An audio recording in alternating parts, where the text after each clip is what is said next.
नाशिकमधील अनेक स्मशानभूमी मोजतायत अखेरचा घटका। एकीकडे सिंहस्थ कुंभमेळ्याचा निधी खर्च करण्यासाठी लगबग सुरू असून स्मार्ट सिटीच्या नावाने करण्यात आलेल्या अनेक कामांवर पुन्हा खर्च करून सर्वसामान्यांच्या पैशांचा अपव्यय केला जात असल्याचा आरोप ॲडव्होकेट सुरेश आव्हाड यांनी केला आहे। सिंहस्थ कुंभमेळ्याचा निधी हा शाश्वत कामांवर खर्च व्हायला हवा, कायमस्वरूपी नाशिककरांना 2 वेळेस मुबलक पाणीपुरवठा व्हायला हवा, शहरात नव्याने सरकारी दवाखाने विकसित करायला हवे, शहरातील विजेचा प्रश्न गंभीर असून छोट्या मोठ्या पावसात विद्युत पुरवठा खंडित होत असतो, त्यासाठी उपाययोजना व्हायला हव्यात, शहरात पार्किंग व्यवस्था, वाहतूक कोंडी याचे नियोजन व्हायला हवे, अनेक अंगणवाड्या, मनपाच्या शाळा बंद पडण्याच्या मार्गावर असून त्यांना कायमस्वरूपी जागा देण्यात येऊन पुनर्जीवित करायला हव्यात, शहरातील अमरधाममधील बेड मोडकळीस आलेले असून अमरधाममध्ये पाणी उपलब्ध नसणे, येथील विद्युत दीप जुने झालेले असल्याने रात्रीच्या वेळी अंतिम संस्कार करताना अनेक अडचणी येत असतात, अमरधाम येथील रक्षा वाहून नेणाऱ्या नाल्या बंद असल्याने अनेकदा पहिल्या प्रेताची रक्षा उचलण्याआधीच दुसऱ्या प्रेताची रक्षा त्यात मिसळली जाते, अनेकदा दुसऱ्या प्रेताच्या हस्ती घेऊन विसर्जन होत असते, त्यामुळे नागरिकांच्या भावना दुखावल्या जात असल्याने अशा अमरधामवर सिंहस्थ कुंभमेळ्याचा निधी खर्च करण्यात यावा, अशी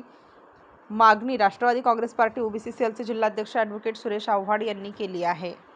आज खरं आपण बघतो आहोत की एकीकडं लाखो रुपये या कुंभमेळ्यासाठी नाशिकला प्राप्त झालेले आहेत किंवा मोठ्या प्रमाणात निधी येतोय, परंतु खरंच या कुंभमेळ्याचा जो निधी त्याचा शाश्वत असा पुढे वापर होतो आहे का?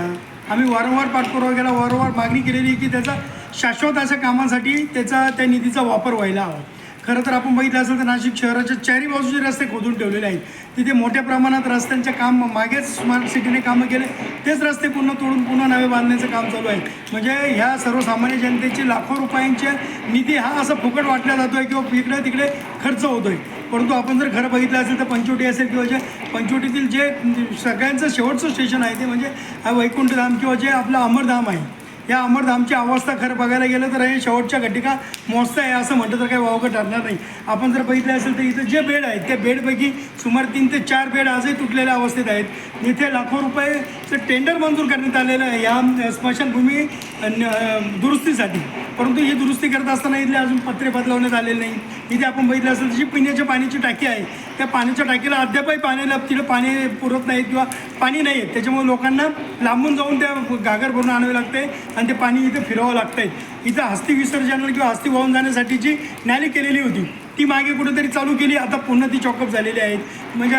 इथं लोकांच्या भावनेशी खेळण्याचा प्रकार हा इथं घडला जातो आहे, कारण एक आपण जर बघितलं असेल तर एक मृतदेह झाला, त्याचा अंत्यविधी झाला की त्याच्यानंतर लगेच दुसरा एखादा जर अंत्यविधी आला तर ती रक्षा आपण काही वेळेस स्टोअर करून ठेवतो आणि त्या हस्ती ज्या असतात त्या तिथे एक पवित्र अशा ठिकाणी आपण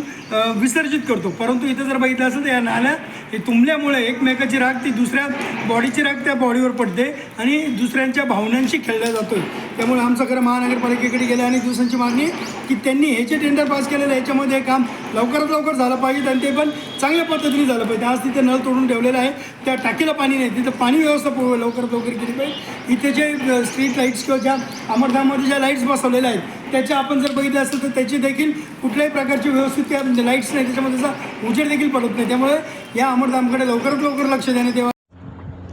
स्टार न्यूजसाठी मोहसिन पठाण, नाशिक।